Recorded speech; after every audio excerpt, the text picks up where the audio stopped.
turned out to be one of those things that just worked out. That's great. You know how that goes. Yeah, sounds great. Oh, All right. Okay, well, we're talking about traveling to Portugal, so. Is that our next meeting? Yeah. Oh, man.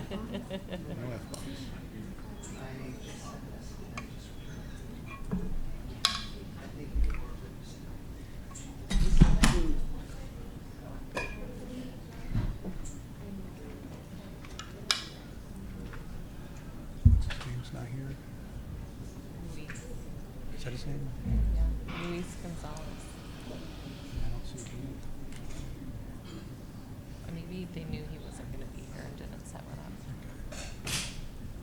Yeah, because Tiffany's not here either. She's on Zoom. Oh, that's okay. I'm just wondering.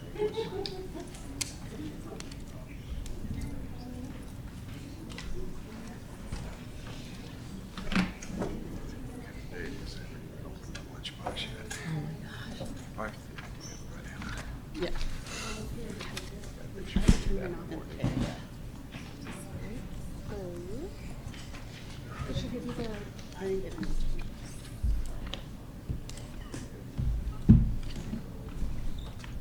I got this.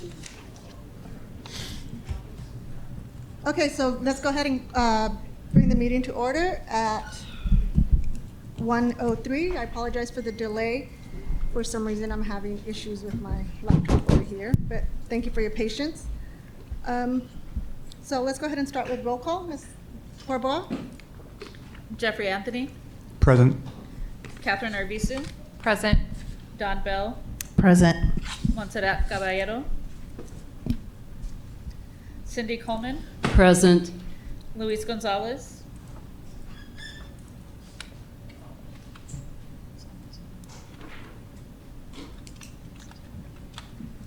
Red Morrow, Here. Raghu Nandan,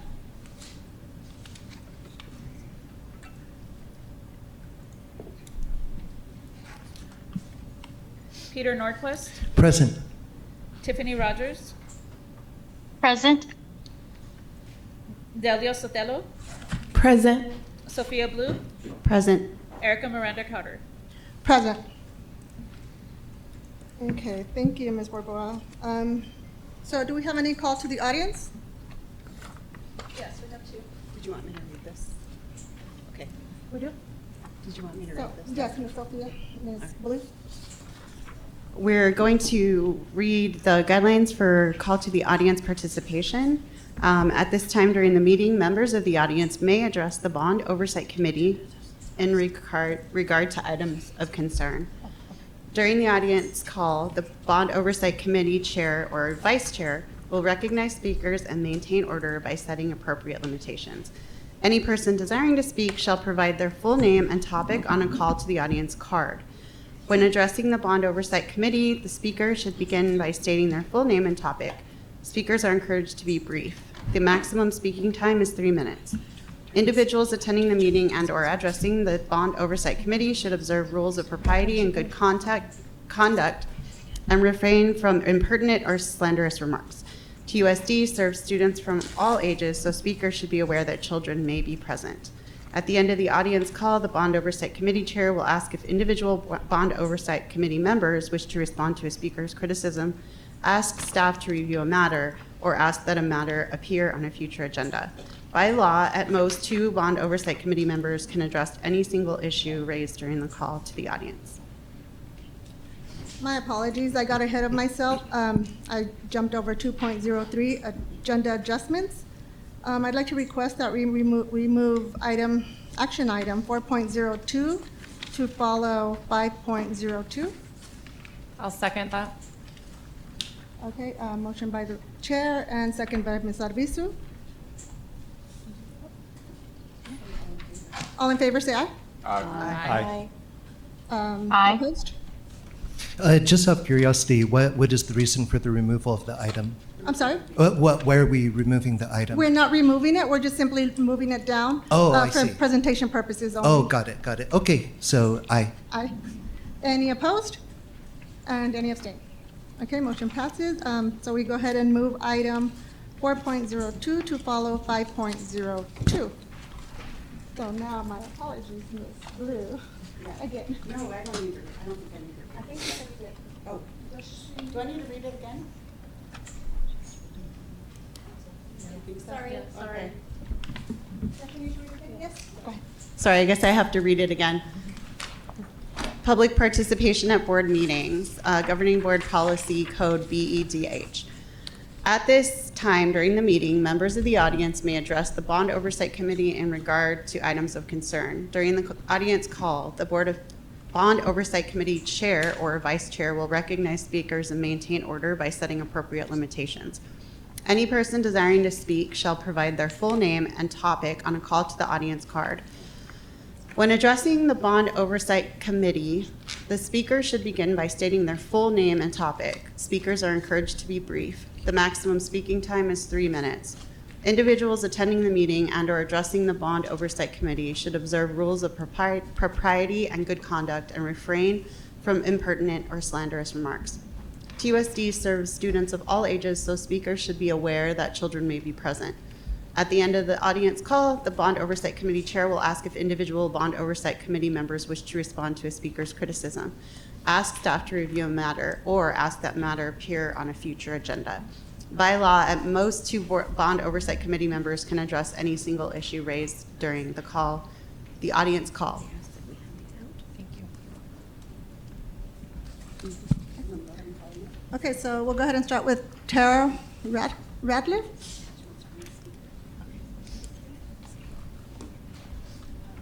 You come to along with my statement because it has links with all the articles and that way. Yes, we received it. Thank you.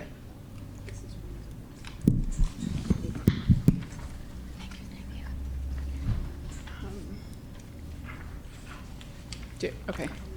Do I start anytime? Yeah. Okay.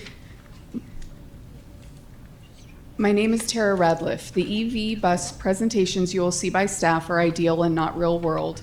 Temperature determines the range an EV can travel. Studies have found that cold results in the shortest EV range in short trips and cold with frequent stops, like school, and the need to reheat the cabin saps 50% of the range. EVs should be kept in the shade in hot weather. Charging in heat can be slower, and operating in high temps, more than 85 degrees, can lead to faster battery degradation.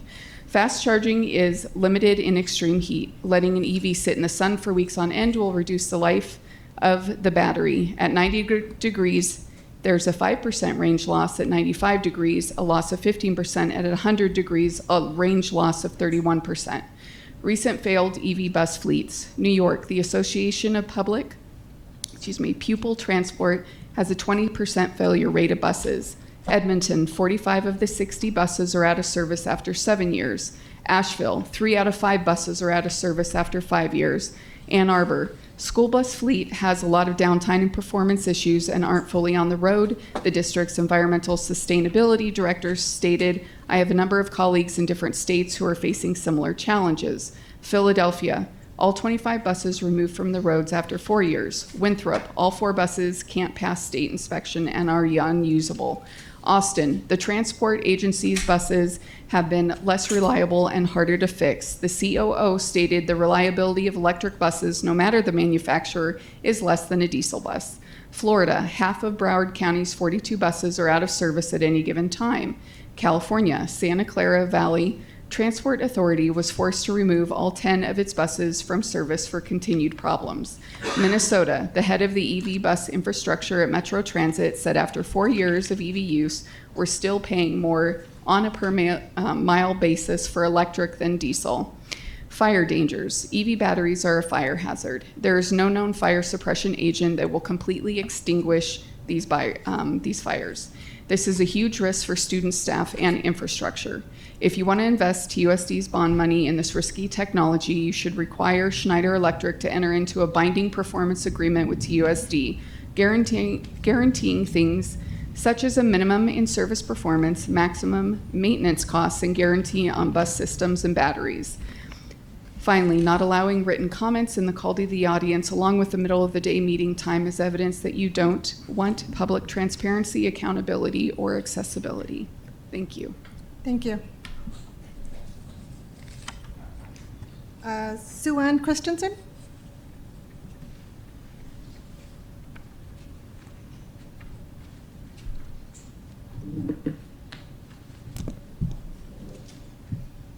Is there a timer that I'm supposed to look at? I have it. You have the it, timer. okay. Go ahead. My name is Sue Ann Christensen. I want to address the purchase of acquiring electric school buses with bond monies. I spent 32 years in the busing industry as a supervisor of the transportation department at the University of California, San Diego. I oversaw the daily operations, including maintenance and repairs.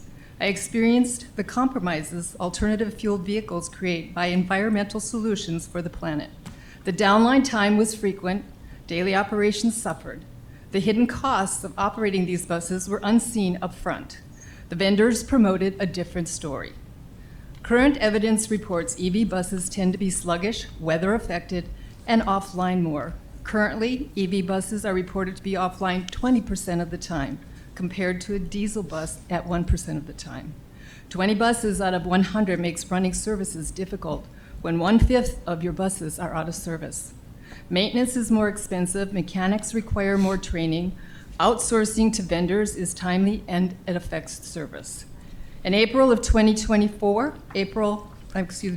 Emile Lasagna, Ann Arbor's Michigan School District's Environmental Sustainability Director, Michigan's 4th largest school district, said that the electric buses in their fleet had more performance issues and downtime.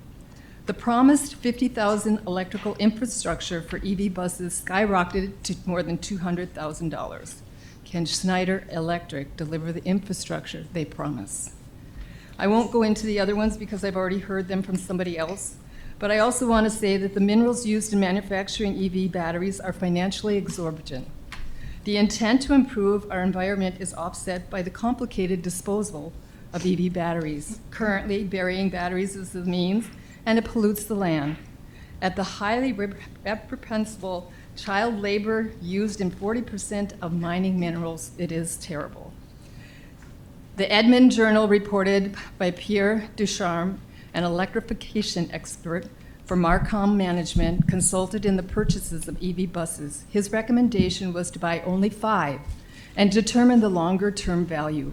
I encourage the Board Oversight Committee to consider, before relinquishing taxpayer monies, be it coming money from a grant that was taxpayers or the bond, to adhere to the wisdom of other cities and agencies before the acquisition of costly TUSD equipment. Thank you very much. Thank you. Drew Heaton.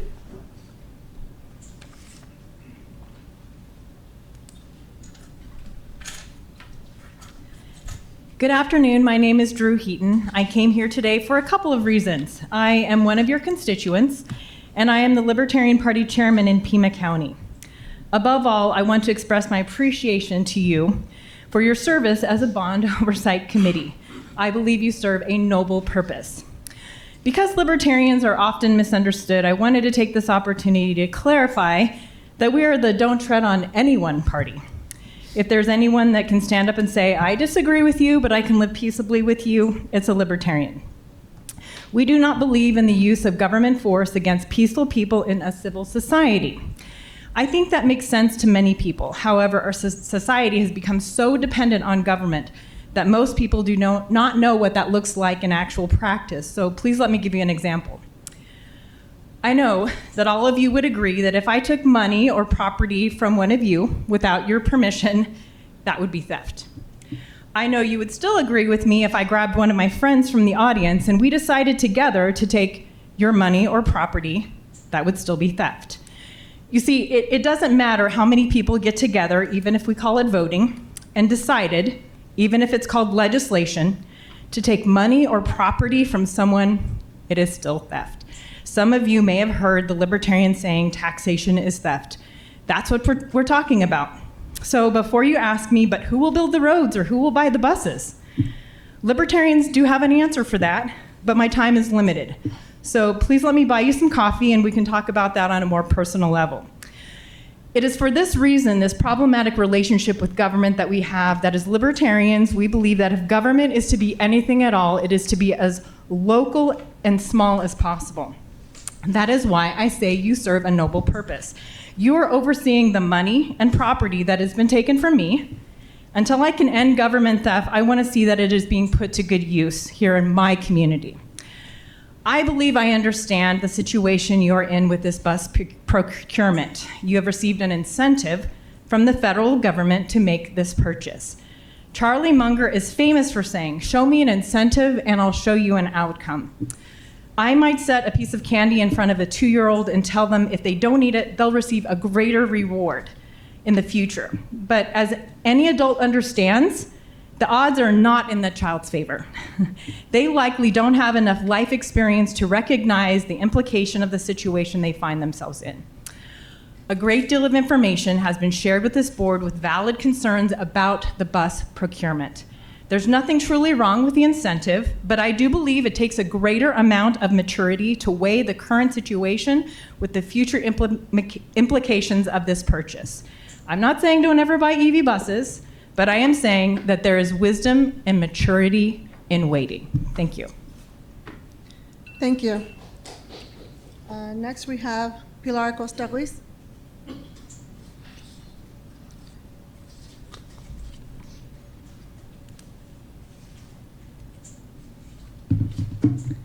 Good afternoon. My name is Pilar Acosta Ruiz, and first I do want to say that you really need to reconsider having the meeting at a time that's accessible to the public.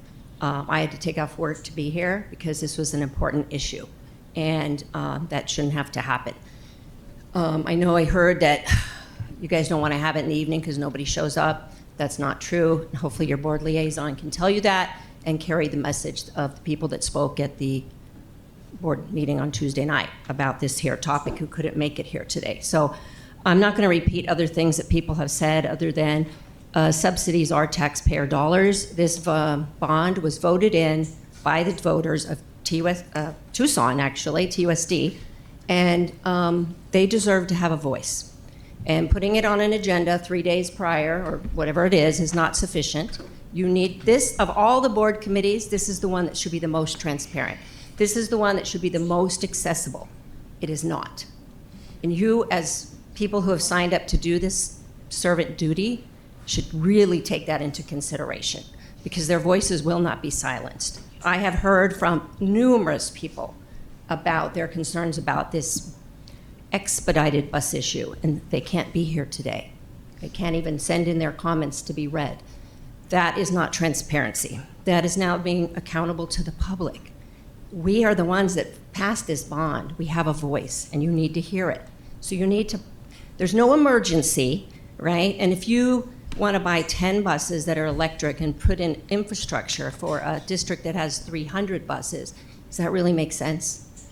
Like, all that money could be going to the buildings, which is something that the voters voted for. They voted for improvements to the buildings, safety. I never saw the word electric buses in the bond. You can't be voting on things that were not expressed to the public without letting the public show up. You can do a press release if you like, but you really need to move the meeting. What are you going to do if a bus blows up? And ultimately, it's not your decision, it's the governing board, but you would have played a hand in that. You need to read the safety links that people are sending you. You need to be open-minded enough to hearing what people who you don't agree with have to say. That's what all board members and all committee members should be doing. And also, you need to talk to ASME. Has anybody even asked the bus drivers if they're willing to drive an electric bus? I don't believe anybody's met with the union.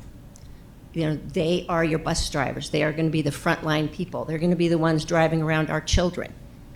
You can't make decisions without involving the parties who are going to be putting their children on the bus, the people who are going to be driving the bus, and the people who have voted to pass all this money. Thank you. Your time is up. And she has things that I need you from the constituents' papers. Please get them from her. They've been passed out already.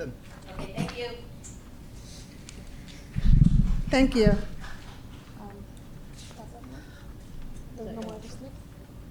There were no more slips? That's it? Okay. So thank you to our audience members who made the time to be here to speak. Is there any comments from anyone on the committee? Would anyone like to address any? Mr. Norquist? I would like to. Yes, thank you, Madam Chair. I would like to thank everyone who took the time to come out and speak today. As a couple of our speakers mentioned, it is inconvenient to be able to come in the middle of the afternoon on Thursday. And I'm going to admit that I am one of the guilty parties there, because when we were sent a survey before we formed the committee and decided on a time, I said that I would be fine with this time. I did not consider the fact that that would prevent the public from attending more easily. And so I apologize to the public for that, and I would be all for reconsidering the time if we can make it more accessible and available to the public. That being said, I have been overwhelmed. I don't know about anyone else on the committee, but multiple constituents have reached out to me about this issue. There are a lot of concerns in the community.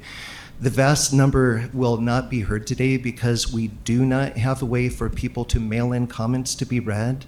So, Madam Chair, I would like to request one of the items that we do at our next meeting be to place that on the agenda so we can vote to have comments read. I understand that this is possible on other committees. This is the only one that that seems we don't have that available. I also want to let the people who spoke today know that I share all of your concerns and a few others that I hope to bring up when we reach the item. I will suggest at the proper time, I think it would be a good idea to table the vote on this. We can discuss it when we get to the item, but my concern is about transparency. People have reached out to me from the TUSD parent community saying that they have not been informed that this would be an issue. I don't believe that it's on the bond site. I don't believe that we ever spoke specifically about electric buses versus diesel buses in any of the bond language. So I think we owe it to our community, the bus drivers, as Ms. Ruiz mentioned, parents, students, administration, anyone who would be involved in this, to give them full disclosure about both the pros and the cons of this program. And we'll talk about that more when we get to the item, but that's my ask, and I appreciate Thank you, Mr. that. Norquist. Thank you. It's moving on to action items. You all should have a copy of the minutes or have had a chance to review them. So I'll give you a little bit of time to review them, and whenever someone's ready, I'll take a motion to approve those minutes.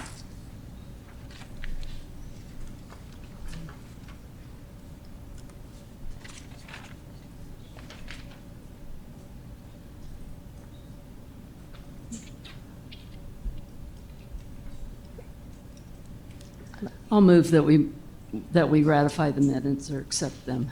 Okay, I second. Motion by Ms. Coleman and second by the chair, Ms. Miranda Carter. All in favor, say aye. Aye. Aye. Aye. Opposed and abstain. Motion passes. Moving on to item 5.01, quarter one and quarter two bond projects. So we will be combining 5.01 and 5.02. Discussion of tax credit incentives, grants, and that may be leveraged during execution of the bond. Dr. Carter.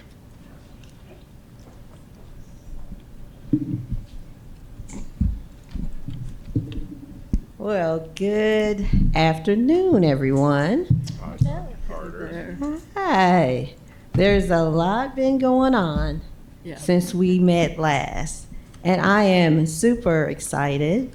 So thank you for this opportunity, Chair Erica, and also Vice Chair, and all of you. So I want to start, we're gonna go to the second slide, and I am just so excited about what's happening in our city. I don't know if you guys have been noticing or following the actual bond website, but it's exciting. It is truly exciting, and I'm just pleased to share with you. So the first thing that we want to talk, and also thank you for the comments and for our visitors and people here, because we do want you here and do want to hear what you're saying. My name is Dr. Carter. I have been with the district for 5 months, and we have been working so hard. And when I say so hard, I mean so hard. And you'll see what I mean in a few minutes. Let's start with grounding. We are here to create a joyful, safe place for student success. TUSD is committed to transparency, accountability, collaboration, excellence, customer service, and trusting relationships. That's what we care about. We want to adhere to the BOC, Bond Oversight Committee Charter for scope, roles, and responsibilities for this meeting. The BOC and TUSD are partners and advocates. And with you, our community, we look at you as all of us as partners, because this is a big, big thing. $480 million is a lot of money, and we do want to make sure that we are executing to fidelity. I would ask that you hold questions to the end, except on the action item. We are going to do the vote like we normally do, or, at least go up for the vote. We had talked about having forms if you had questions or, wanted us to get additional data, and we're glad to do that. But we would ask that the data request form, that you evaluate the impacts of your vote and your community awareness. So we still want that to happen. We just have a process for that. So next, what we're going to do is go to the next PowerPoint presentation. And I kind of want to do some reminders. Jeffrey, and you guys, I do have my seating chart. I practiced some. I'm not all the way there yet, but I have practiced. So you did ask us some questions on May 21st. Progress is promise. We did come back, and we wanted to make sure we address those things. So this is what really this part of the presentation is about, is to answer some of those questions that you had. Now, one thing I want to do is to say that this is a 10-year bond. There's going to be continual grants and tax credits and things along the way. So we are not presenting this to saying this is all inclusive. What we're saying is these are things we were already doing and going to continue to do. So I don't want to set a framework is that this is every tax credit. We want you to know what we're doing, and we're going to continue engaging. My group especially, as we've done this research, is super, super important. A lot of these have deadlines and, orders of things that you have to do, is really doing that tracking to make sure that we take advantage as much as possible, okay? So we have today, in the tax credit and incentive and grant section, a subject matter expert. We have our own Tina Cook, if you would come. And she's going to talk a little bit more about tax credits, and then we'll have Damon. Good afternoon, Chair, members, and TUSD staff. So I was asked to go ahead and put some information together about some tax credits. One of the tax credits in particular is the 179D. This is part of, it is a tax credit that has been around since 2006. It's been updated many times throughout the years. It just most recently has been updated with the Inflationary Act that was passed. One of the things that I wanted to point on this particular credit, that for schools, the deduction can only be taken by the responsible party that designed the system. It is very important to note that, because directly TUSD cannot take advantage of those tax credits. This particular tax credits is for interior lighting, HVAC, ventilation, hot water systems, building envelopes, and I believe this year they've added on some solar as well onto this, if I'm not mistaken. Those incentives are roughly between 30 and 70% at this time. As it relates to government-owned buildings, A designer is a person that creates the technical specifications for the installation of the energy efficient project for that particular building. So how does that relate to TUSD? We usually hire out and have somebody do a design. We do have somebody on board, Damon, who can do the design of these, but it is in conflict of interest, so we cannot utilize him as a designer for submitting for this 179D. So at this time, can TUSD directly take advantage of this tax credit? No, and it's very unfortunate because we've got so many projects within the bond that's going to be covered underneath this particular credit, but it is very unfortunate we can't take advantage of it. The next one I wanted to talk about is the investment tax credit. With the bond, we are not doing any type of solar project, any renewable type project, even within the clean heating and cooling projects that we have within the bond, we cannot take advantage of this as well. And unfortunately, it's just not part of the design within what we're doing.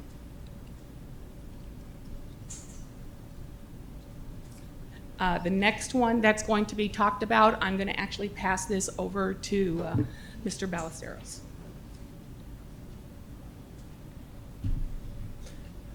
Good afternoon, Bond Chair, Vice Chair, members. So as part of the incentive program, we partnered with Tucson Electric Power and Franklin Energy specific, presented them with the types of package units that we were proposing at each of these sites. The units and the equipment selection, what TEP and Franklin Energy provided us is a scenario for each of the units that we were proposing. Now again, one thing to understand is a fluid situation, so what Franklin Energy provided initially was the total amount of units, package units, throughout the district that we've implemented in Q1 for each type of scenario. Scenario 1 identified 14 SEER with the economizer and CO2 sensors. That provided a return incentive of $631,812 back to the district and an annual estimated electrical savings of approximately $281,576. So these costs, again, are associated with Franklin Energy and TEP evaluating each of these components that we've provided to them. In scenario 2, a little higher SEER unit, package unit, also with the economizers and the EMCS controls. This provided an incentive of approximately $651,488 with the units and a total energy savings of approximately $309,955. In equipment selection 3, again, the same type of SEER, the 15.2 SEER with the arc light, and these are additional components that improve the efficiencies on the units. The incentive here was $651,488. Annual savings, again, approximately $309,955 in electrical savings. And the final scenario was, again, the 14 SEER with, again, the arc installation included there also. And that piece came to savings of approximately $510,432 with annual electrical savings of $347,836. The biggest component, and it's ongoing now, we're working with Franklin Energy. As I mentioned, it's a fluid process. So as part of their final report and final savings to us, they have to go out with us as we're doing our inspections and basically tag each individual site with the equipment. And then they will provide us the full savings as we're completing each site. And we're in that process right now, going through inspections and qualifying all the materials that were installed on the roofs, and walking through with TEP and Franklin Energy and identifying in detail each of those items so that they break it out into their cost breakdown and our incentives for the final report. Thank you, Mr. Baestedo. Yes. So, Mr. Jeffries, as you can see, we have been and already were working on these things, and we'll continue to work on it. I did want to mention that we did have a meeting with federal programs at the district and made sure they understood all the Q1 and Q2 projects to see if there's anything that we can take advantage of. And so at this time, we haven't found anything besides the ones that we're talking about and then the one we're getting ready to present, but that's going to be on our radar continual. And so I'm hoping that information is helpful, at least to see that we're doing our due diligence. I'm sorry on that. But it's, we're continually scoping and trying to just verify, is there a way? And I think this is something that they talked about during the bond, that we could supplement, and if we can spend those bond dollars on what's most important and what we can't find other sources to do, we're going to do that. So I just wanted to make sure that you knew that we were following up and that we're continuing to do that. Thank you for doing that. I know there was a heavy lift to go through all the paperwork, and I appreciate it. Thank you. Yes, sir. Okay. Is there any discussion, any comments or questions for Dr. Carter or anyone on her team? I have a couple if this is a good time to insert them. Dr. Carter, is that okay? Yes. Okay. All right. Thank you. So I just want to take a look really quickly at what Mr. Ballesteros went over.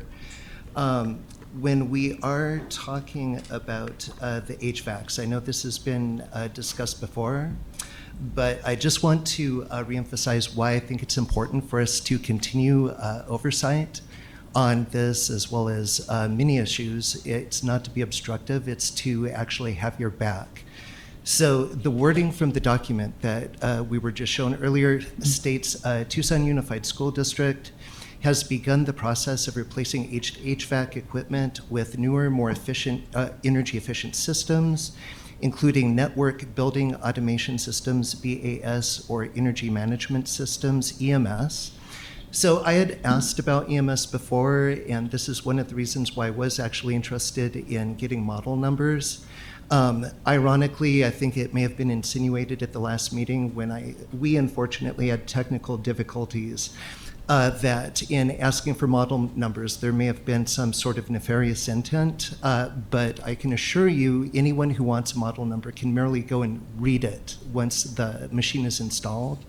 So what my real concern is I looked up EMS, and this is the first time the BAS term has been used, and I looked that up. And so what I found is that these systems involve a couple of things based on the manufacturer's own information.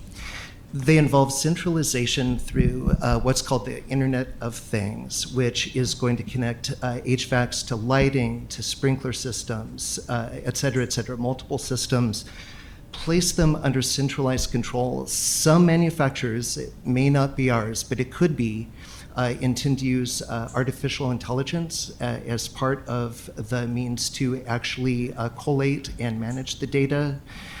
And where the problem comes, that the reason I bring this up is I went to a couple of the manufacturer sites and looked at their pros and cons. And of course, as a manufacturer, they will state the pros, right? But here's a couple of the cons, and they have to do with security and privacy concerns. So the first manufacturer says, one of the critical challenges businesses face when implementing an EMS is ensuring data security and privacy.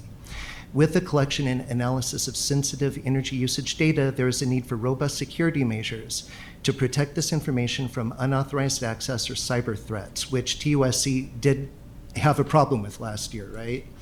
Compliance with data protection regulations also adds complexity to managing data security and privacy concerns.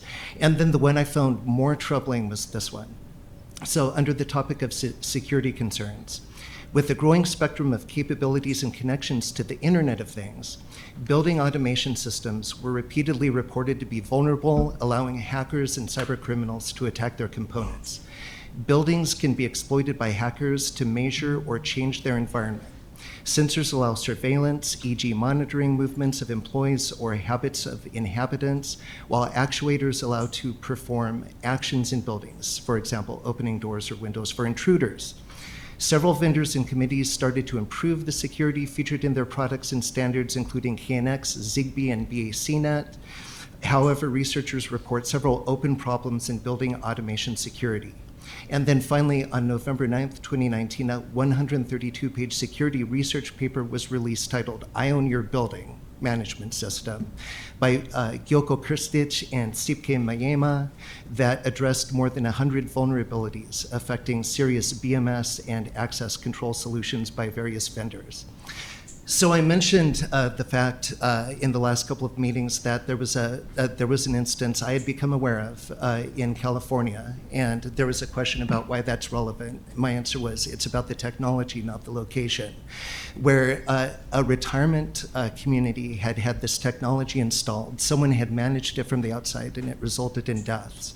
And so my point is that this is a serious point of concern, and I think that we really need to be paying attention to it.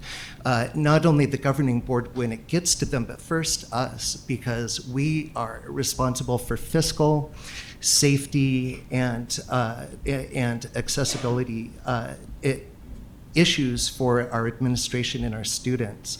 And if we don't do our due diligence looking at both the good points, which Dr. Carter, I commend you for presenting, you know, I do want you to know I appreciate that, but we need to look at the bad points too.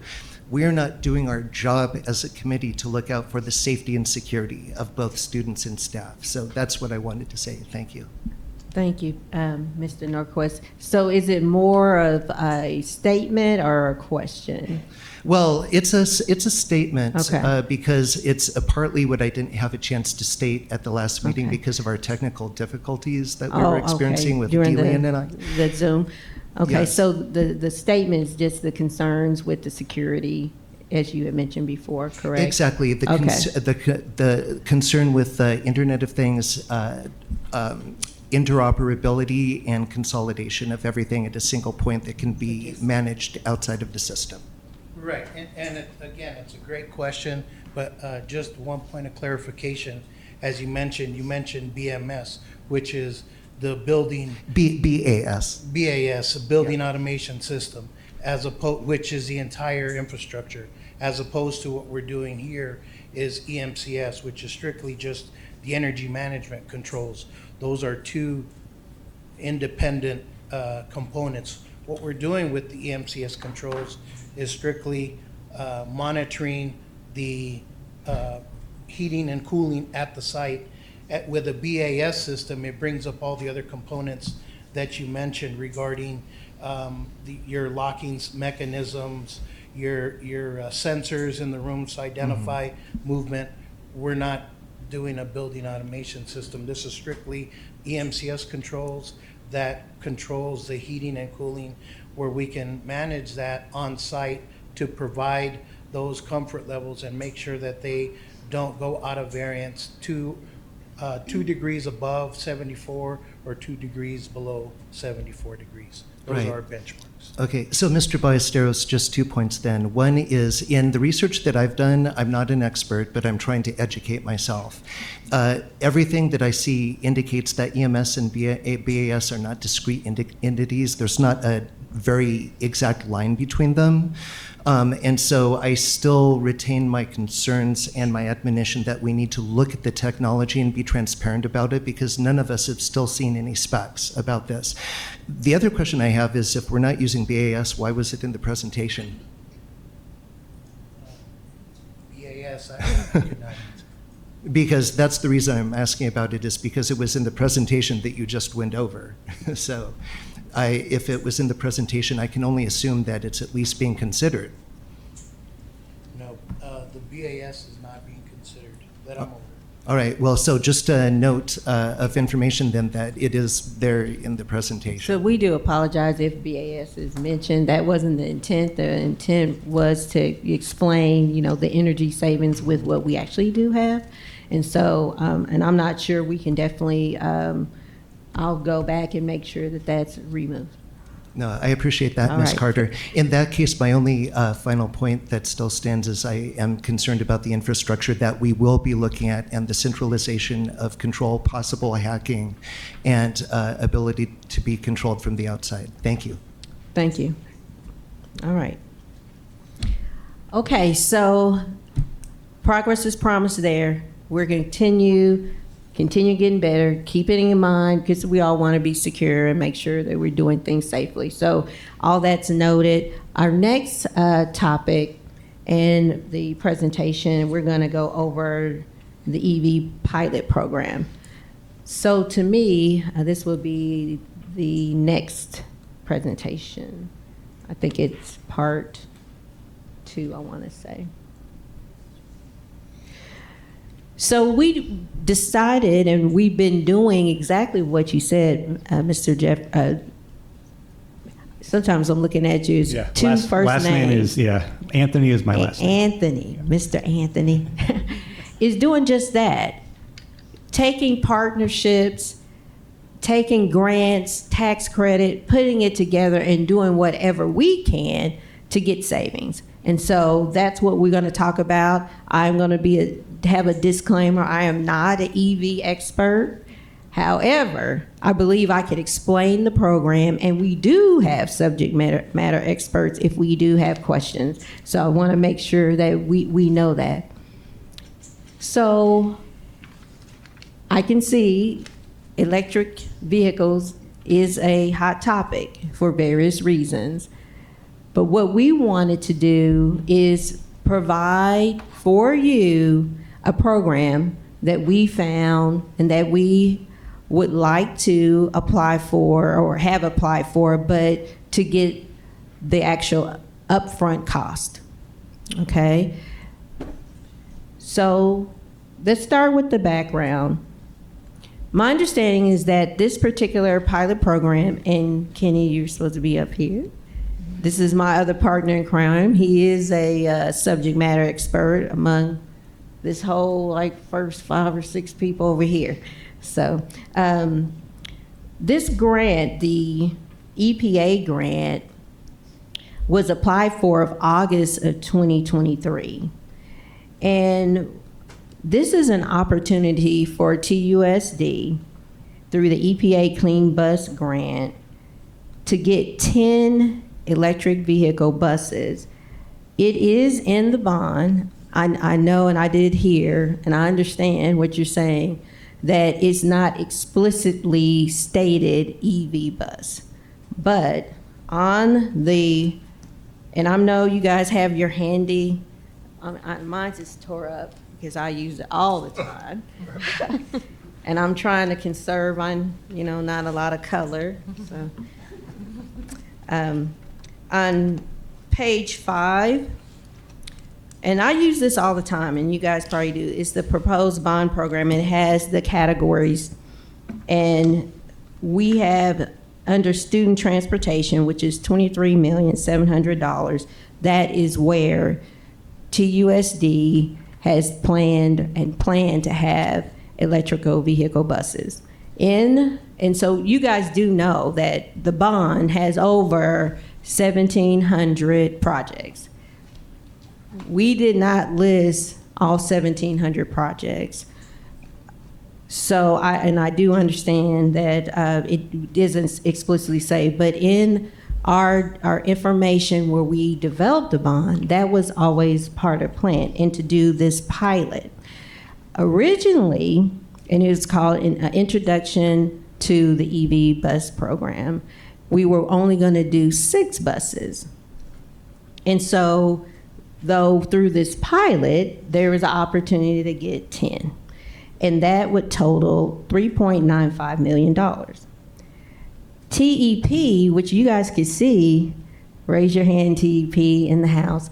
Okay, they, as you can see, are a great partner because some of the things that Mr. Damon were talking about, TEP, and TEP in this particular case was offering additional rebates and incentives for this program, $1.1 million.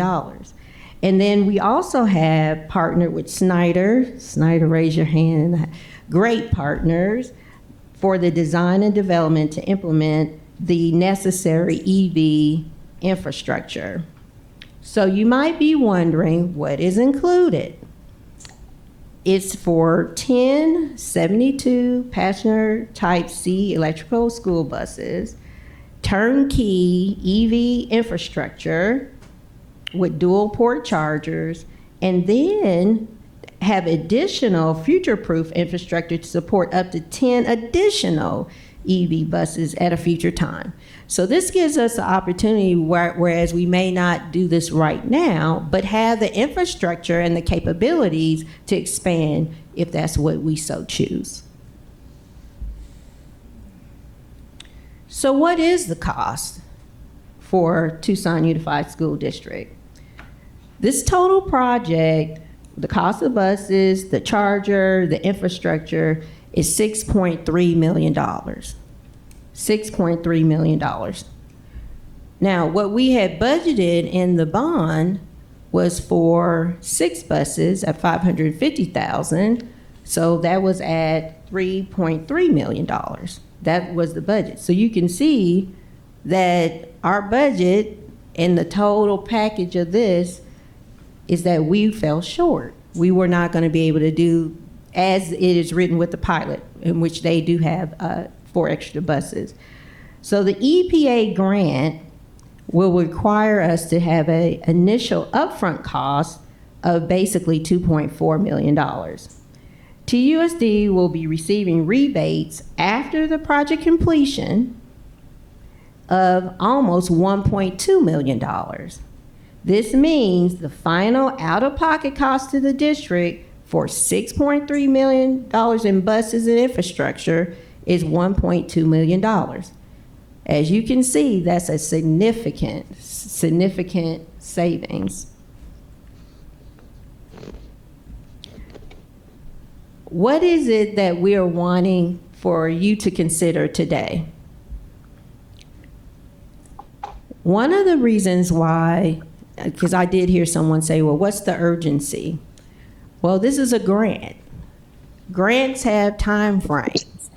The particular things that we're trying to do with the transform, it has a lead time, and we'll go over that in a minute, of like 52 to 60, 30, yeah, I'm sorry, my tongue is getting a little bit twisted, of 52 to 64 weeks.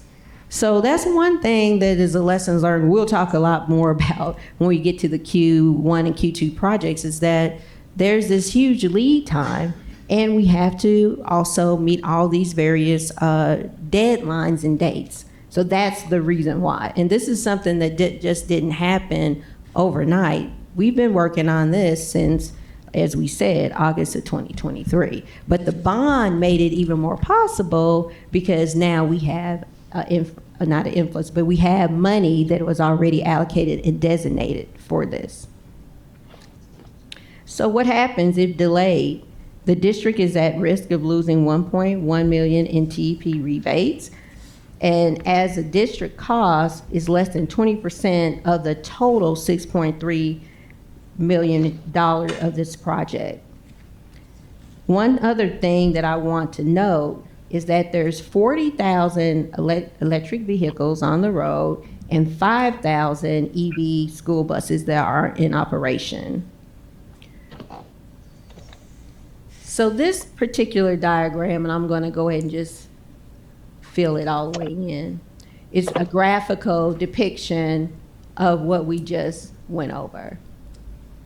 So the things to keep in mind, which I put in red, this is a total investment of $6.3 million, almost 6.4.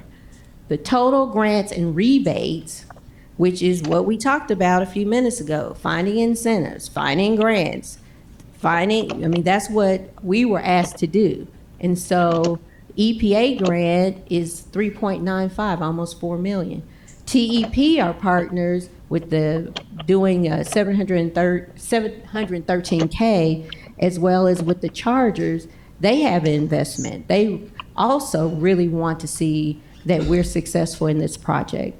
And then we also have IRA, alternative fuel credits. So here we have a combination of grants, of tax credit, of rebates, of things that we can take advantage of to get more buses than we originally intended, with the infrastructure that we wouldn't be able to do alone on our own.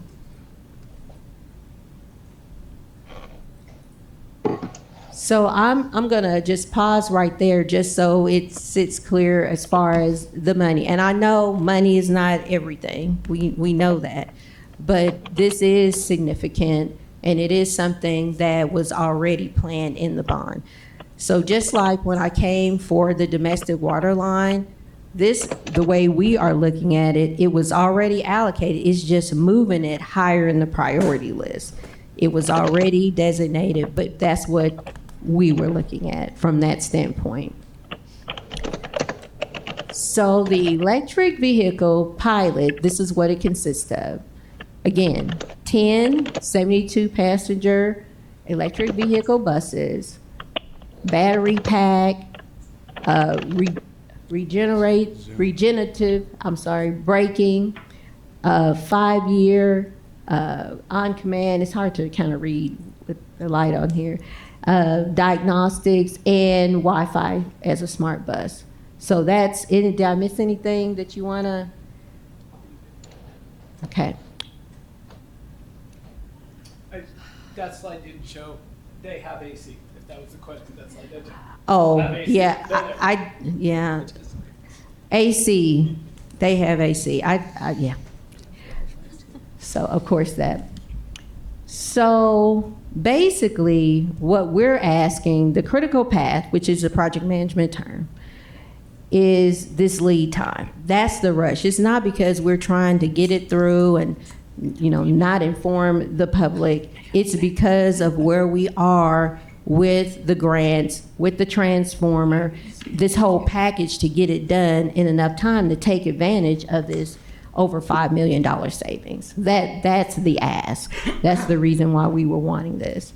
The other idea is we need and would like a vote today. That's what we would like. And the reason why is because as you look here, that we need a purchase order in place by August 31st. And that's, again, to meet these various deadlines. The grant and the big thing is the critical path of the transformer, which is 52 to 54. That should be 64 weeks. Over $5 million in grants and rebates. The upfront cost, so what we would be doing a PO for would be the $2.4 million. And then we're going to get a rebate of the $1.2 million. And so what, at the end of the day, because my question, I met with the team on this, and I have tons of questions, like Peter, which is good, right? Because that's how you can really determine the pros, the cons, the impacts, the risk, all those kind of things. And we would like to, and part of the grant, we would need to have the buses on-prem and functional by December 31st of 2025. So this is a pilot. This is the introduction. This is what we want to do and feel like this is in the interest of the kids. It also does have, like I said, in the bond, it does have electric vehicles. It's not called out specifically. So what our ask is to move it to a higher priority so we can take advantage of the over $5 million in rebates. So I'm going to pause here. Yes, Mr. So have you spoken to the EPA to make sure that the grants, you're going to meet all their requirements and stuff like that? Yes, and the money's pretty much in the bank as long as we meet our commitment. Okay. And then the other question with TEP, what are they requiring for you to get the rebate? Buses need to be on-site, buses need to be on-site. You want to do this one? I'm sorry. Our buses need to be on-site and plugged into a charger by December 31st of 2025. Okay. So that's that last bullet. That's why we put that. Right. So then the other question is, so when you put this PO, if you're going to put the PO out, do you have a lead time on the supply chain, getting the buses and stuff? Is there any risk of supply chain disruption for getting the buses here on time?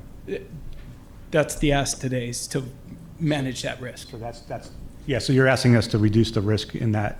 Correct. So like every meeting we Correct. delay increases the risk of not getting those buses here, and then So then The infrastructure is really the biggest risk, but yes, it's all considered in that as well. And that's why we call it the critical path. So basically what a critical path is, if this doesn't happen, your whole project can go off tracks. And that's why we're here, not any other reason, because we're at this point that, just merely from not being able to have this infrastructure and the transformers here, it is a high risk that because we know the lead time, that we're not going to be able to have those buses on-prem and functional on December 31st, 2025. Thank you for your presentation. Speaking to the audience member, Ms. Reese Acosta said earlier, I would like some information or to have the bus drivers who are going to be driving these vehicles ask about their opinions of EV vehicles, how their comfort level is of driving them.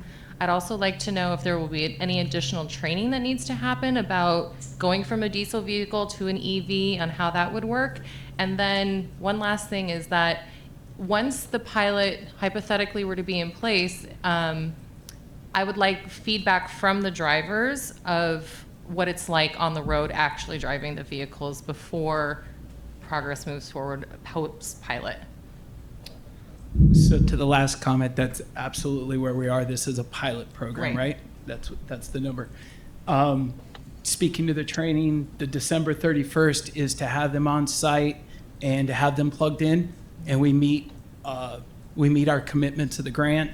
It is probably a goal of a 6-month rollout to start the following year. So training for staff, community, that is the plan, is to make that. If it works great, we'll start earlier, but the plan is to go 6 months and start 25-26 school year, and we meet our requirements of the grant there. Got it. Okay. Thank you. And I asked that same question because, there's only one done to Dr. C, and that's like completely done. That's why I put very specifically on-prem the buses, and they be functional, but it doesn't mean that everybody has to be trained. It doesn't mean, that they're on the road at that moment. It means that they're on-prem and ready to go as far as the buses are concerned. So clarification before I just want to, while I'm thinking about it, did you say you are interested in finding out the bus driver's opinion before Yes. as requirements gathering, before or after? I'm trying to understand the time frame, seeing Just that moving into a different type of vehicle, will bus drivers have the option to say, I'd prefer not to drive that vehicle? Or they have the option to say, oh yes, please sign me up, I'd love to be part of the pilot program? I would just like that option to be available to drivers. Okay. So in this case, and pretty much for all our cases, we would attach a proper route for this bus. It's a bid-on process, so the drivers bid, and it will be very well known, because they also know whether I do a special needs or a regular ed, those type of things. So in this case, it'll be there. Okay, thank you. Yes. So And- they'll all and have the bus, yeah. opportunity to say yes, and I'll have the opportunity to say no. But yes, also with that too, once they're out for bid, the drivers get their bidded routes, having them come back to us with their feedback from driving the actual buses to say this is, if they have experience in both diesel and EV vehicles, their positives and negatives for the experience as well. Yes, Yeah. absolutely. Yeah.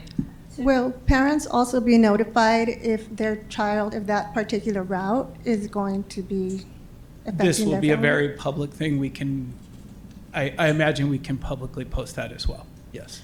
And also, will there be like a new type of evacuation plan in place for students? Is that, The buses are designed very similar from the outside. You would not necessarily see it, except there's probably EV signs around it. And so the evacuation plans will be identical to what we use in that. The configuration of the bus are almost exactly to what we're using today. So the evacuation plans will remain the same. okay, thank you. Ms. Carter? Yes, Peter. So I have all sorts of reservations about this. My first question is, so do I understand correctly that the applications for the rebate and funding were made before the bond was passed? They were working on the grant Okay. before the bond. And were any of the administration or public ever informed that this plan was in process before we saw it on our agenda 3 days ago, 3 days ago? That was the first time I had ever seen any mention that we were wanting to specifically procure these 10 buses.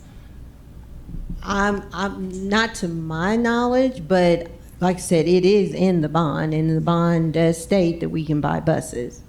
It states that we buy buses, but I think that what many of the people during the call to the public argued is that there's a significant and qualitative difference between the buses. So I just want to say that at this point, and I'll have more to say later, because this is an issue where I think we need to prioritize safety and security above anything financial. I know that you're trying to show us that this may be a savings, and I think we can look more into that too.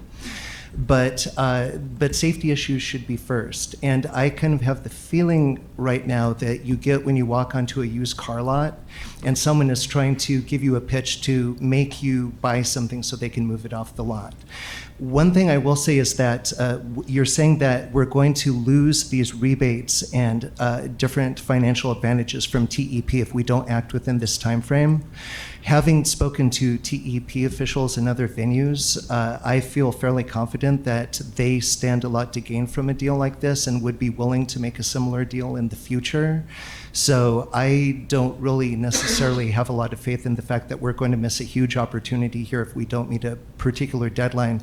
I would rather we do our due diligence on the safety issues and make sure that we take a look at those and are transparent with everyone involved, drivers, parents, students, administration, before we make a vote on this. I think that would be the right thing to do. I originally meant to comment or to reply to the question of timing. Mm-hmm.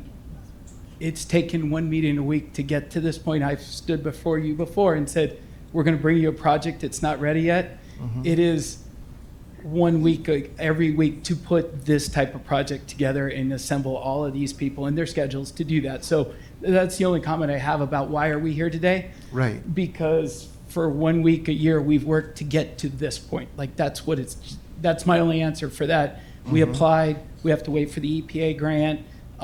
We get a whisper we're awarded. We're not ready to come before you there.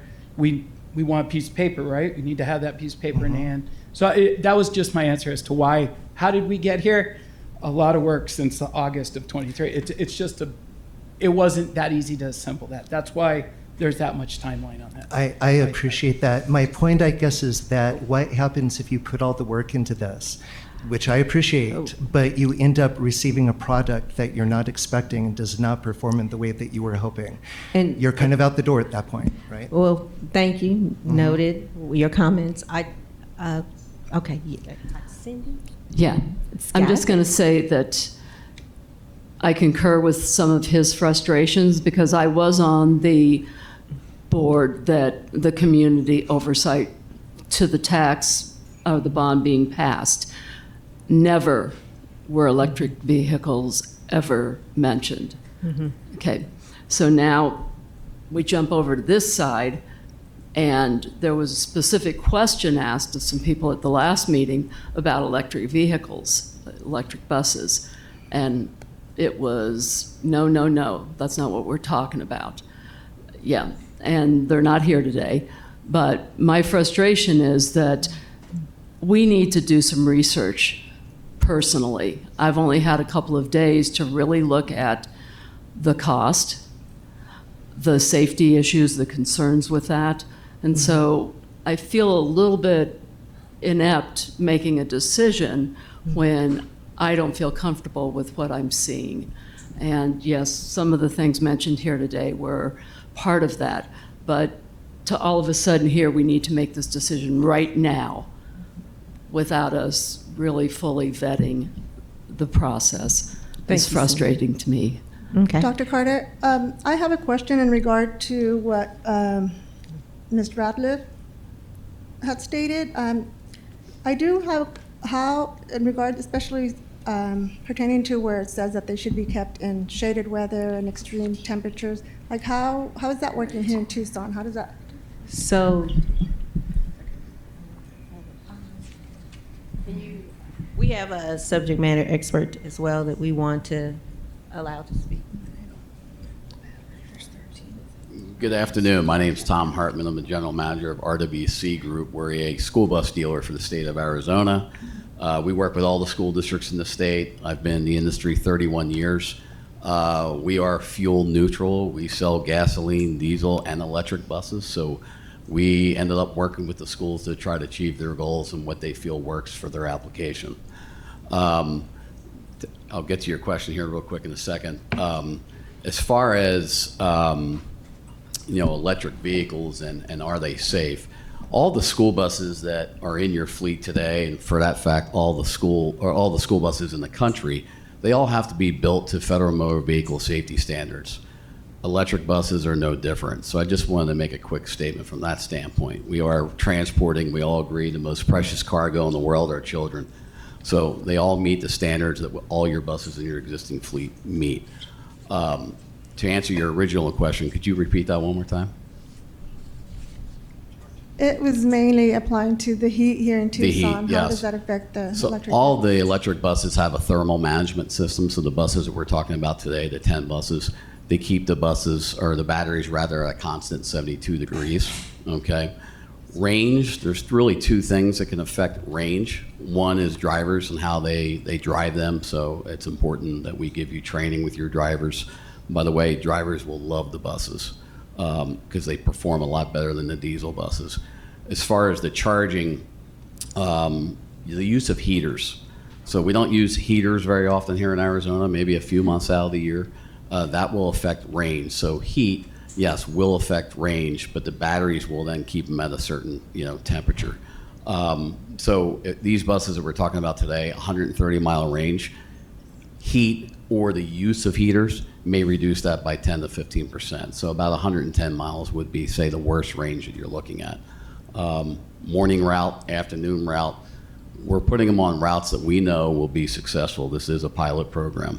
And the use of chargers, we are using fast chargers, dedicated fast chargers, so it's a quick turnaround. But keeping in mind, we could go 70 miles in the morning as long as we have 3-4 hours in between before they go out in the afternoon, which typically we do. You're going to achieve the range that you want. So, I'm not sure, am I on? How does this vary from an electric vehicle, like a bus versus a car? 'Cause I know there has been vehicles that have batteries have gone up in flames because of the heat, and they're not even in motion. Yeah. So how's that different? So we put our gasoline fuel tanks, our diesel fuel tanks in between the frame rails of a bus. They're 50,000 PSI frames. We put the batteries in the same location. So very safe locations, definitely for side impact, okay? So they're very safe. The battery technology that we use, if you were to Google on your phones while I'm talking, safest electric battery, lithium iron phosphate will come up. It's a very stable chemistry. It's the safest chemistry in the world. And again, we're transporting the world's safest cargo. So that's what we use for our batteries on our bus. And it's a very stable chemistry. So from a thermal standpoint and that nature, it's very low heat. No, I think it was in Dr. Carter's notes somewhere. How many of your buses are out and about, and like how long have they been on the road for? Yeah, so we have close to 47 buses on the road, about 2 years. There's a total of 151 here in Arizona on the road, with another 176 on order that will be on the road here within the next 12 months. Okay, thank you. You're welcome. Any other questions? Yes. Mr. Harper? So speaking of batteries, you said lithium iron phosphate? What? Correct. Is that correct? So how standard is that in the industry in general with electric buses? Do all of them use that? Only some of them? Are you special? Like, what's the breakdown? To a of certain that? extent, we are special. We do have some competitors that use nickel, magnesium, cobalt. Not as clean or friendly to the environment. Lithium phosphate actually is a clean chemistry. It's non-toxic, so it is a friendly environment battery. We do see the industry probably moving towards that. I think a lot of your earlier adopters, for whatever reason, started with nickel, magnesium, cobalt, and I think are starting to realize some of the challenges that that presents. So we're very happy to at least use what's currently the safest out there today. Right, okay. So there's a couple of things. I appreciate the audience member who passed this information around. There's a lot of good things on it. I was wondering if I could just read a couple of things and ask for your comment? Sure. Okay, so because there's a couple of items specifically on batteries. The first one that I saw, it says this. Battery longevity depends on many factors such as battery technology, temperature, depth of discharge, rate of charge, and rate of discharge, just to name a few. As the battery technology is essentially brand new with no real history and many unknowns, it is difficult to estimate the future costs based on past experience. The rest of the electric technology, the electric motors and driver technology is well understood and associated costs can be accurately estimated. Diesel buses have been around for a long time in large numbers, so it's easy to assess. But it is not discussed what the life of an EV battery is, especially in extreme heat conditions, how much they'll cost to replace. It's usually tens of thousands for cars, let alone buses, and how long it might take to get a replacement, which is a supply chain issue. So those are the first questions that are specifically battery related. I wanted to run by you and see, and I can repeat anything if you need me to. Sure. So our school buses, it's an 8-year unlimited mile warranty. From our manufacturer standpoint, as a dealer, we're wondering the same things, right? We want to support our customers and give them the best possible experience. So 8 years, unlimited miles. We do have 10-year extended warranties available. I think the general consensus is they feel very comfortable with the data they have on our specific battery, that you will get at least 10 to 11 years out of it. Could it be more? Sure. If it's less, then it will be covered under warranty. As far as replacement battery, today, I think the general consensus, and this is where the grants come in, and all the industry experts I've talked to over the last 3-4 years on electric, is the consensus is in 5-6 years, we feel like the electric bus will be very equivalent to a diesel cost. So how do we fund that gap? And so we're very happy with the Biden Infrastructure Act. You guys were awarded round 2. There is a 4th and a 5th round coming, so there's $2 billion more coming. So our hope is that we can fund the gap until the buses are equivalent. Keep in mind, the EPA has really put a stranglehold on diesel to the point where it's just not going to be doable to get to the NOx levels that they want. So we're going to start to see diesel costs come up rather than, I think the consensus was maybe EV will come down. It could, but it might be the other way, where diesels become very expensive, to pollute less. So I know I answered maybe one of those questions. Right. Life cycle. That's okay. I Mr. appreciate Norquist? your. I'm Yes. sorry to interrupt you. Can we take a pause on the questions? Because I was under the impression that was all the presentation. So can we Yeah, absolutely. and then she might answer our questions before we ask them, No, so we can continue. that's fine. Please continue. I do have more questions. I'm happy to wait till that point. Thank you, I appreciate it. Dr. Carter? Okay, so what was next was we were going to call for the vote, make the decision. Then we have the next set of, the project, so you guys can know where we are with Q1 and Q2. So, Erica? Can we call for the vote? I mean, I know a lot of comments, and we just go with that, and then we'll go with the presentation. do the, okay. Okay, so.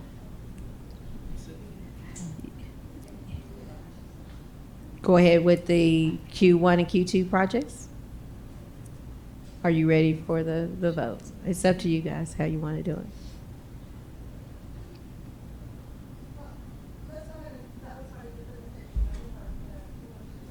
Mm-hmm. Can you hear me now? We can Sorry hear you about now. that. Let's go ahead and finish, and then we can go back. Okay, so this was the end of the EV piece.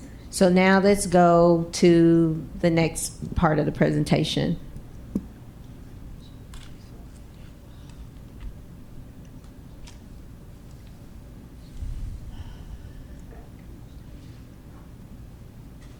A pin could drop. Everybody still happy? Like a sponge. Okay. Dr. Carter, I saw the marquee at Cabot and it looked very lovely. Oh, Just want you to know. Yeah. I kind of feel like we're so solemn right at the moment, but we still have a lot to celebrate, everybody. We still do. And let me just mention this, okay? You guys are my friends, right? All over the building, my friends.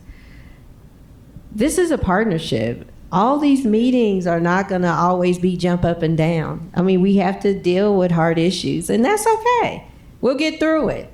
We will get through it, because I was thinking the same thing. Man, I wonder what's today's going to be like. And you know what I said? It's going to be a great day, because at the end of the day, we're doing what's best for kids. We may not always agree on what that looks like, but I think that we all can agree we want to do what's best for kids. And as long as I'm here, that's exactly what I'm going to do. So, yoo-hoo! Now, next. Okay. Bond purchase Q1 status. Drum roll. Yes. I don't hear no drum roll. Yeah. We have all of their AEDs in every one last of our school. There's only one AED that's not installed, and it was moved from Pueblo because it has multiple ones. So we have cabinets. So all the schools have AEDs. Yes. Progress is promised. Marquees, and I had to bless the heart of both Yolanda and Vanessa, because I got late last night, you know, some pictures, and someone, I'm not gonna say any names, said they love pictures. And so I said, can I sneak this slide in? And they allowed me to. So we have now 3 marquees that are up. And so that's super, super exciting. And you guys do, and hopefully you got the schedule. That schedule's fluid. You guys know that every minute, projects are happening. So it's just as fluid. Just like I said last night, Damon sent me a picture and said they lit it up, we're installing HVAC. And so as you see the schedule, HVAC is happening. So there's just so much going on. And we'll show some pictures on that. The technology, all the technology had been received. That was for Q1. Rincon, we have excellent news on that. On October 14th, we have the on-site completion will happen. So what that means is, and I talked to our construction workers and our plumbers and all that, and I said, well, does that mean that pretty much that everything on site will be removed and it's back to normal? And that's what they said, pretty much on October 14th, and we are on schedule for that.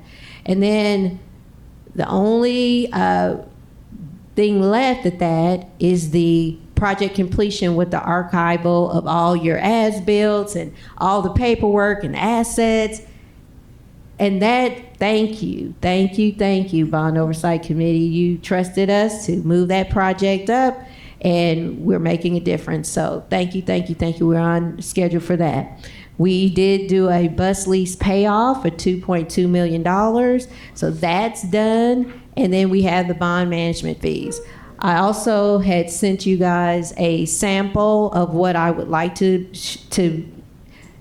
actually give you every month of the bond financials. So this is the same format we used in Tulsa, and that's what we use. So I have both the overview and then the detail. So that's all the POs. We are not trying to hide anything, trust me. Giving people financials, follow the money. That's all the movies say that, but no, really follow the money. So we're trying to be as transparent as possible. I will ask for feedback if you guys want to see something different or whatever. Like I said, that's what we used in Tulsa. And we're just now, since you guys were gone, getting these projects launched. So we didn't have much to show you, but now we have enough. And also I would want to acknowledge my accountant has been hired since the last time that you guys met. Ben, can you raise your hand?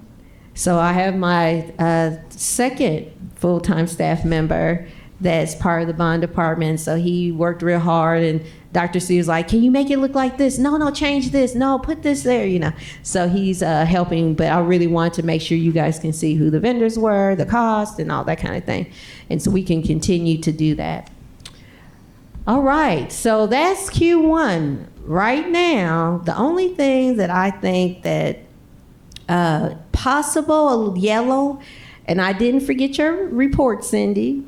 I gotta say, and I believe it was you, said, can I have red, yellow, and green? Can you do something simple? I don't forget those things. But I just didn't have time to do it. We are using Smart Sheets. I am a Smart Sheets fan, and we also, and that's what's actually providing the data to the bond dashboard. So we're tracking all those projects, Q1 and Q2, and then the statuses actually provide the data for the dashboard. We are updating once a week. I don't know if Pam is here. Pam is not here. So you remember I said, let's go slow to go fast? You guys remember that? That now we're finally getting the chance to go faster. But I have to have processes. I mean, you have to have those in place. And one thing I wanted to brag about, I really want to brag about this, and then you guys know I'm a geek for project management. I'm just a geek and human-centered design, and I love that stuff. I want to actually write a book on a framework. But I met with all the HVAC vendors on Tuesday. As soon as I got off the plane, that next day, and we did a lessons learned. And it was very, very good. What went well? What didn't go well? How can we improve? We're always going to be doing that. I've also done that. It was about, I want to say 25 to 30 staff members. We did a lessons learned as well. So there's always room for us to improve, and that's what we're doing. And so progress is promised, your bond dollars at work. On the Q2, now remember right before you guys left, you approved the Q2 projects. We have the RQ for the 30 buses, diesel. Want to make sure it just says it's the diesel buses, 10 of which is special needs. That's getting ready to go through. We did a few more AEDs. Like I said, he needed a few more for triage. And then we also have the technical services, which is technology. And so now I'm getting all the requests, the quotes from the various directors are doing these projects. So we're tightening up. I'm very used to repeatable processes. I'm always looking at making sure our data's correct, our lists are correct, doing discovery, just making sure that all my assumptions are right. Because if my assumptions are incorrect, guess what? Your projects are going to be incorrect. If I'm assuming we wanted a red car, but you really wanted a blue car, then that's not going to get to the outcomes that you want. So just remind you of the project. So we're in the process of entering our queues for the Q2. So I hope you guys can see this, but I just wanted to brag a little bit about all these installations. This was at Blenman. This is our lovely package units. So we were out there. I don't think my infrared is working. I can't. But the guy in the hard hat, I talked to him. He's the lead over there. So when I tell you that I'm going to sites, I'm going to sites. I'm visiting with principals. Doing as much as I can. And the team is. So here's Cabot, same thing, package units, yay. This is Cabot with the marquee. So someone, I think, yes, you said that you saw that. Now, I do want you to see, like I said, I wish this infrared was working. Okay, oh yeah. You could have shined the light on it. You see that right there? I don't know if you can see that, but that is our donated banners, everybody. All over the city. And I do have a quiz for you guys. I want to know what our mantra is and what our statement. Progress as promised. Oh, wait, you need to be in the line. Progress as promised. What's the second part? Oh, don't. Okay. I just got part A. She said, progress is promised. Who on this side knows the second part? Your bond dollars at work. Teamwork. Yes, that's it. That is our slogan, mantra, however you want to say it. So I did want to make sure you guys saw that. This is what was hot off the press. They lit up the marquee at Robeson yesterday. So look at this, guys. Beautiful, beautiful, beautiful, beautiful. And you can't see it on this screen, I guess because the lighting, but this is your comment, Jeffrey. See, you guys don't know I'll be listening. I may not be able to say your name fully, but I know who you are and I know your request. Do you recall that you were saying, what if we actually put on the marquee, progress is promised, your bond dollars at work, we can save some money, or we can have double advertising? You can't see it, but it says, progress is promised, your bond dollars at work. That's what the marquee says. Here's at Wheeler. This is where they're also doing HVAC. So as you guys can see, I don't have pictures for everything. I had Tully, and I drove 30 minutes to go to Tully to get pictures, and I did a video. But when I put it up on the screen, you couldn't get the essence of it. And I didn't want you guys to be deflated. But Tully, you remember I first did the first picture presentation, they did not have a marquee at all. And they do now, and it's beautiful, and it's digital, and all that. So we want to definitely make sure, especially those that don't have marquees, that they get marquees. So we're on it. We are on target for our October 11th, and so I'm super excited. The only one that I'm a little worried about, yellow, is Monzo getting equipment. So pretty much we will be on target only, we will not be on target only if there's a problem in getting equipment. And those things we cannot help. But as far as all the other doing the work, we're on it. We talked about continuously about how important it is to communicate. 90% of projects fail because of communication. And so far, and there's been other things, but I want to highlight that we've been in the staff newsletter for all TUSD staff. We've been in the email to the regional assistants and superintendents and principals. I attend meetings at the sites, not every single meeting, obviously, but like RenCon, the superintendent has done a media event. I've done a media event. How many people seen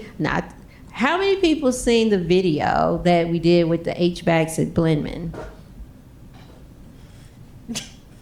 So that is going out. And so we're continuously finding ways. And I agree, we haven't had much of a campaign yet with the community, but that's Dr. C's radar.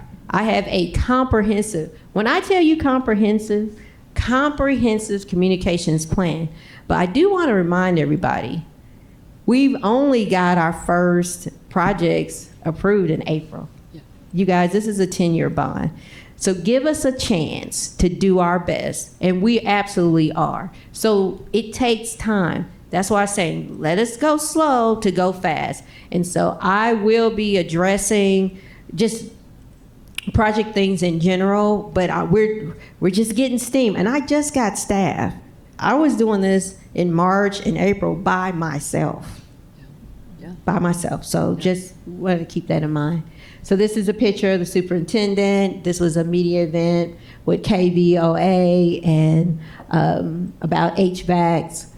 This is me. I have had several media events, KVOA, KGUN, Arizona Public Media Relations. So I want to be out there. I mean, to me, I think about 50% of my time should be out in the schools, making sure things are happening, listening to principals, what their needs are, just trying to really almost like a road show on what the bond is, how we can do better, how we can just get the word out. One thing that I really need your help on is the date on here is wrong because we just switched it. I want to do a virtual town hall because I keep hearing everyone talk about, what about the community? Because truly, this is transparent. Right. And I want to be able to address questions and just let everybody know where we are. So doing a virtual town hall Thursday, September 26th, is that right, Denise? And we're thinking about the 5 to 6:30 is the time. I need your help. All the people that have questions, I would love for us to be a joint for. I want to see your faces on there. Oh, yeah. I mean, you guys, I want to see your faces. Now, I'm thinking it's a webinar or no seminar, she said, but I want to know you're there. I want to know you there. Dr. Carter, will families receive a notification through TUSD mail or? Yes, what is it called? I know it's Peach Jar with this other thing, but what is it called? The family parent link. We're going to do parent link. I mean, all the normal communications. But we had a really novel idea because I know everybody's not social media, right? They're having the parent conferences the week before. So we talked to Carla today about having like QR codes or even having like little postcards at the parent conferences, so for families as well. And we could even put things out in the community. So now it's time to launch. I mean, before we didn't have enough projects really, but now. And also, as you will see, in October, that's where we have to give an account from the state perspective. So I want to hear, like Peter and others are saying, what is the community thinking, what are their issues or concerns? So when we go in October, we'll, have addressed that. So I want to, know what, and that's what we do as repeatable and improvement. Process improvement is being authentic and true, not being afraid to say when things aren't exactly right, and you improve it. I mean, that's what I'm here to do. So are all 1,700 projects going to be perfect? There's no way. But I'm going to do everything I can and learn from the experiences. So just give us a chance. We're learning as we go, because even though I've done this in Blaine as well in Tulsa and Tucson, two different places, and we want to do it right here, do it the way that the citizens feel good about. I hope this was informative. I hope that you guys can see that we are absolutely trying to do this to fidelity. We're learning as we go, and we're going to need your help to make sure that the voice of the community is here, and that you guys also reciprocate this information to the community so they know that things are happening. We bought, well, I don't know exactly what time frame we get the banners. We're getting the banners, most of them, from the contractors, but not every site has a banner yet because we don't have enough sponsorship. So we're buying some, not bond dollars, but we're buying some other banners. So I want to see, this is the vision I have. I want to see at every region, all the 5 regions, there are signs and banners all over town. And I want every one of you guys to be proud to say, what? What would I promise? Your bond dollars at work. Go slow to go fast. There you go. That's all I had. The only thing would be the vote. This is, and if you guys have any specific questions, I know we need to do the vote with 242, but hopefully you feel like we're listening and implementing the things that you're asking us to implement. Thank you, Dr. Carter. Mr. Norquist, I understand you had a few questions. Yes, Just a minute, hang on a second. So we do want to give time for you to ask any questions. And if anyone else has questions, however, we also need to take into account that some individuals may be leaving. So if we do need to take a vote, we will need to do that before any individuals leave. Just a second. Ms. Bell, you? Yeah, I have just a couple thoughts. I guess Sure. they're sort of questions on the bus issue. I can appreciate everybody's concerns. As a parent, I also, or even if I was buying my own electric vehicle, I'd have those concerns. So Yeah. I'm curious how big the full TUSD bus fleet is. How many buses are there?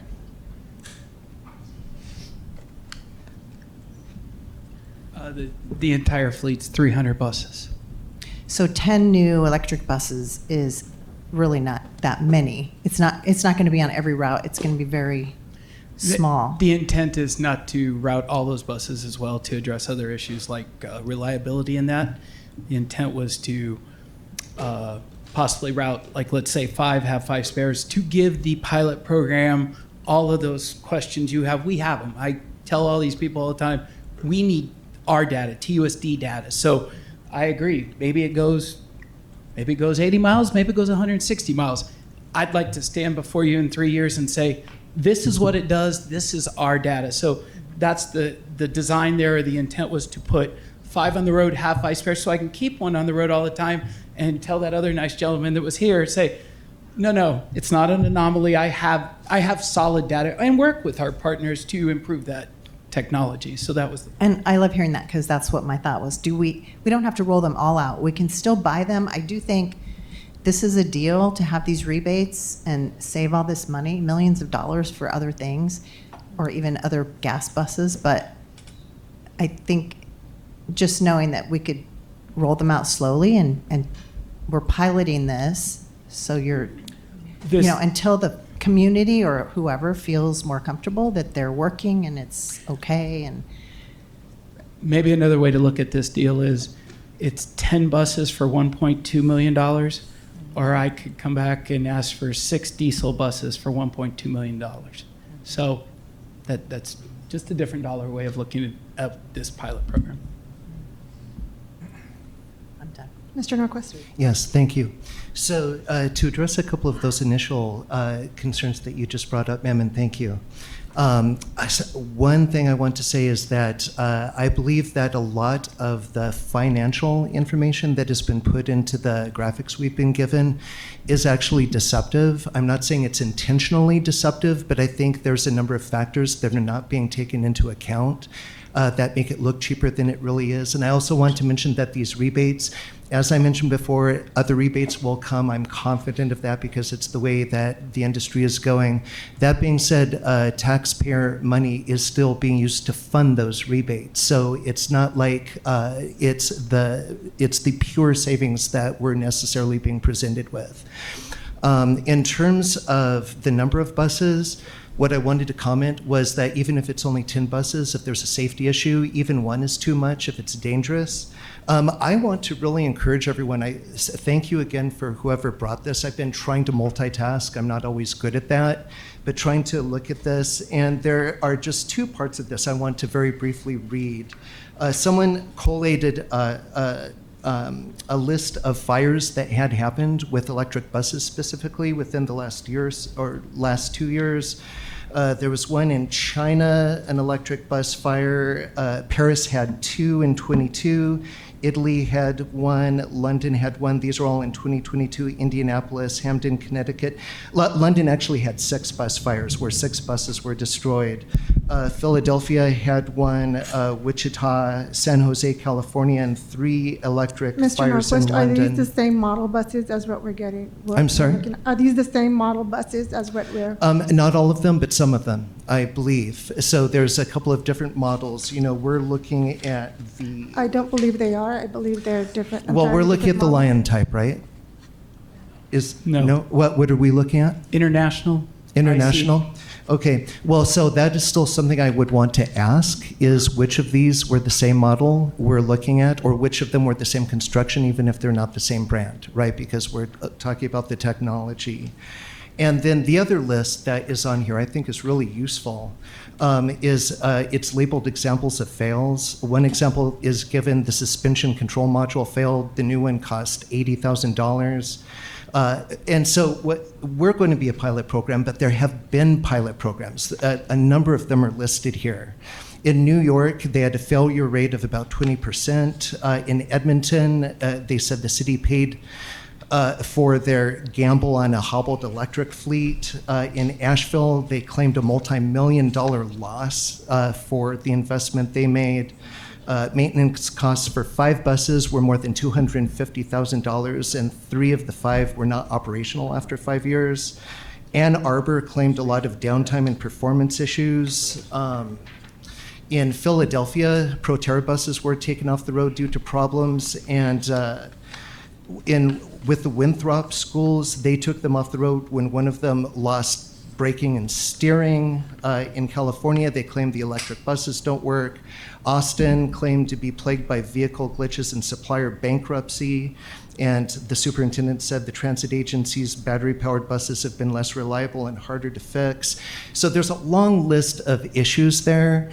And so what I would like to do, I'm speaking as a parent. My daughter right now is adult. She's a young adult, but she did go to a TUSD school. She was at Rincon UHS. As a parent, I would not feel good letting my daughter step onto one of these buses until people did their due diligence. And that's why I'm asking. So what I want to do right now is I want to make a motion to table the vote. I have one more question for them yes. regarding the buses before you take a motion. I'm not sure who would be, in regard to maintenance, if there was to be any issues, who is responsible for that? I have an answer, but I'm going to let him answer. And does TUSD have the resources to, how would that work with maintaining these buses? So again, the warranty on the buses, it's 8 years on the batteries, 5 years on a direct drive motor.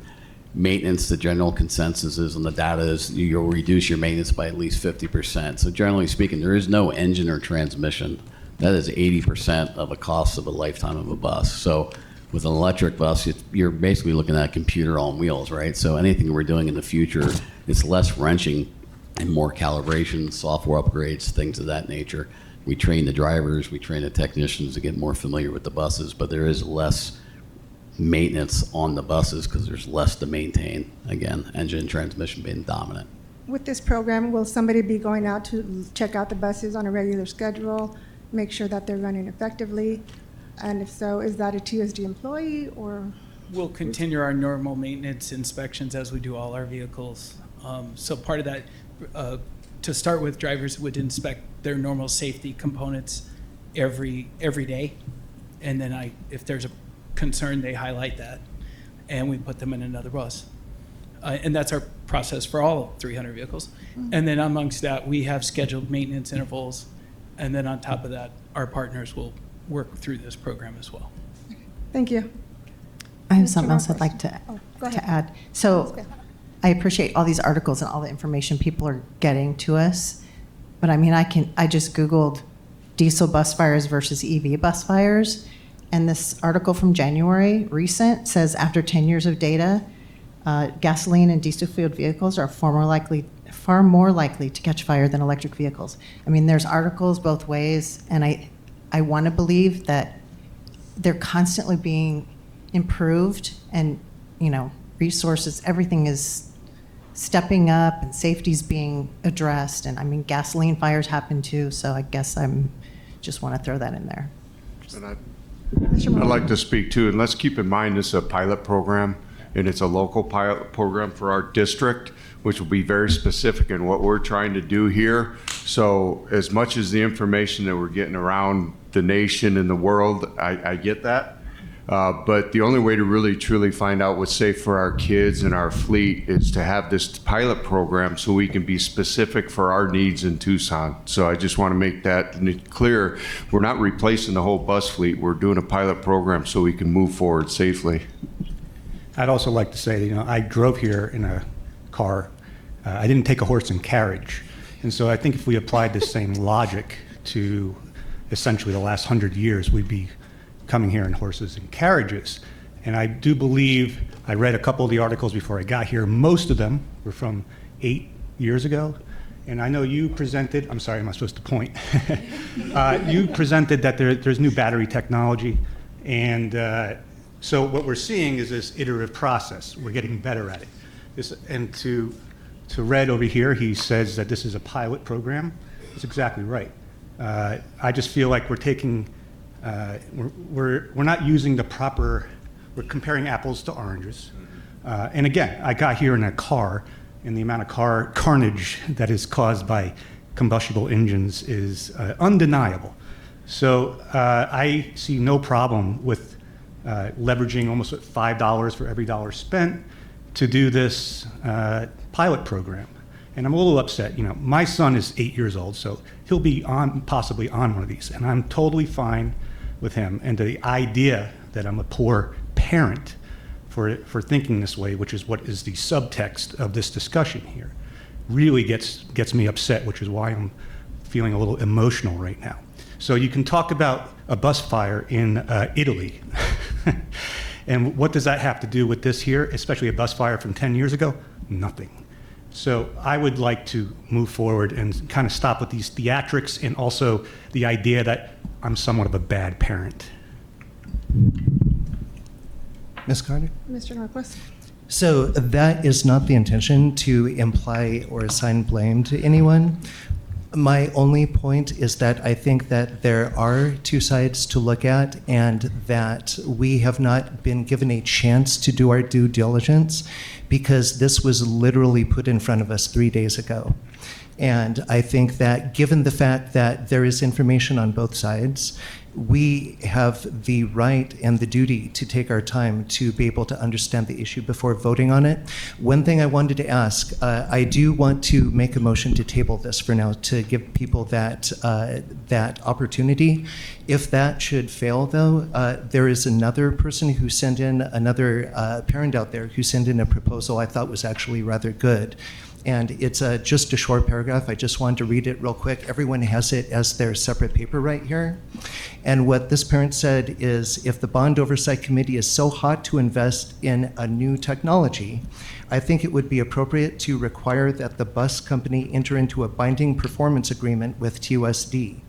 The performance agreement must guarantee that the buses perform at some specified minimum level to include a minimum percentage of in-service availability, say 95%, a maximum maintenance cost, say 2% of purchase price per year, a 5-year minimum guarantee of all major bus systems, and an appropriate prorated battery lifetime guarantee, say 150,000 miles, after which the bus company is required to pay any difference or make up any out-of-pocket costs.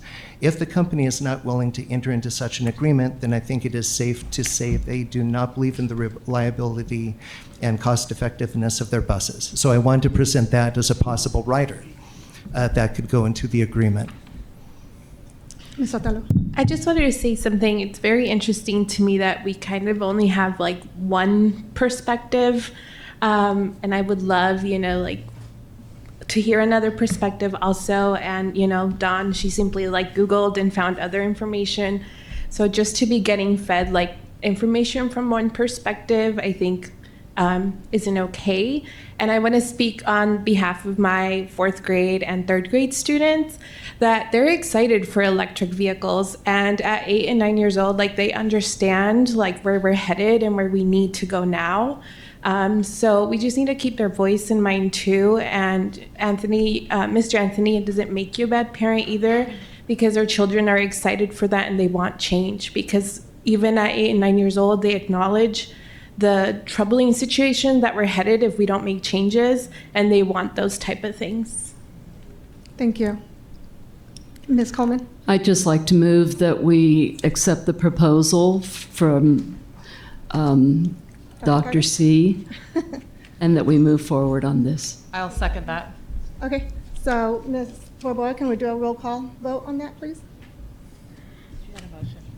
Oh, you asked for a motion, right? Ms. Coleman? There asked was for- a motion to table first. And she seconded. Yeah. Oh, okay, is there a second to table this item? Yes. So to reiterate, I'm making a motion to table the item to allow people to have more time to research and to revisit it at the next meeting. That's my motion. Okay, we have a motion by Mr. Norquist to table this item. Is there a second? I second. This is Tiffany. Okay, second by Ms. Tiffany. I'm going to go ahead and do a roll call vote. Jeffrey Anthony, No. Catherine Arvizu, No. Don Bell, No. Cindy Coleman, No. Red Morrow, No. Peter Norquist, Yes. Tiffany Rogers, Yes. Dalia Sotelo, No. Sophia Blue, No. Erica Miranda Carter. No. Motion fails. And Madam Chair, my second motion would have been to include the language that I just wrote in the appropriate form from the parent who sent this to me. Well, we had their motion first. So should we go ahead and, it was motion by Ms. Arvizu, right? Okay. A motion by Ms. Coleman and second by Ms. Arvizu. So let's go ahead and do a roll call vote. Yes? Catherine Arvizu, Yes. Don Bell, Yes. Cindy Coleman, Yes. Red Morrow, Yes.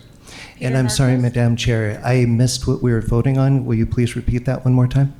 We're voting on accepting the proposal from Dr. Carter. So the main proposal? Yes. Okay. Peter Norquist, No. Tiffany Rogers, No. Dalia Sotelo, Yes. Sophia Blue, Yes. Erica Miranda Carter. Yes. Motion passes two nays and 0 abstain. No.